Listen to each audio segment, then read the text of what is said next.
ಒಂದು ಗ್ಲಾಸ್ ಅಲ್ಲಿ ನಾವು ಔಟ್ಸೈಡ್ ಪೇಸ್ಟ್ ನಾವು ಏನ್ ಬಳಸ್ತೀವಿ ತುಂಬಾ ಬ್ರ್ಯಾಂಡ್ ಅದು ನಾವು ಹಾಕ್ತೀವಿ.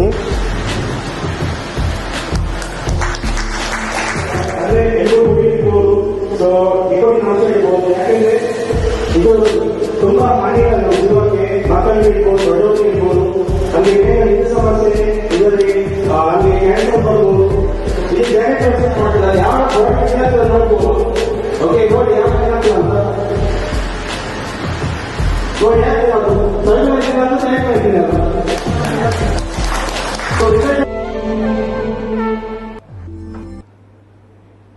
ಮೋದಿಕೇರ್ ಸಂಸ್ಥೆ ಬಹುರಾಷ್ಟ್ರೀಯ ಕಂಪನಿಗಳಿಗೆ ಸೆಡ್ಡು ಹೊಡೆದು ಆರಂಭವಾದ ದೇಶೀಯ ಉತ್ಪನ್ನವಾಗಿದ್ದು ಇಂದು ದೇಶಾದ್ಯಂತ ಅನೇಕ ಕೇಂದ್ರಗಳನ್ನು ಹೊಂದಿದ್ದು ಸಾವಿರಾರು ನಗರಗಳಲ್ಲಿ ತನ್ನ ಉತ್ಪನ್ನ